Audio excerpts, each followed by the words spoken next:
రాజ్యమేది లేదు గాని రాణిలాగా చూసుకుంటా, కోట కట్టలేను గాని కళ్ళల్లో నిన్నే దాచుకుంటా.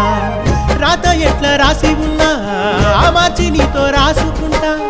స్వర్గమంటూ ఉన్నదంటే అది నీతోనే ప్రతిరోజు పంచుకుంటా. నిన్ను గన్న మీ నాన్న కన్నా అల్లారు ముద్దుగా సాదుకుంటా. నీకు కోపం వస్తే కొంత దూరం ఉంటా, నువ్వు గీత గీస్తే నేను దాటనంట.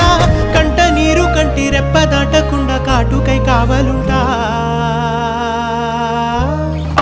రాంబాయి నీ మీద నాకు మనసాయనే, ఏనాడు నిన్ను వీడిపోని నీడైతనే. ఓ రాజు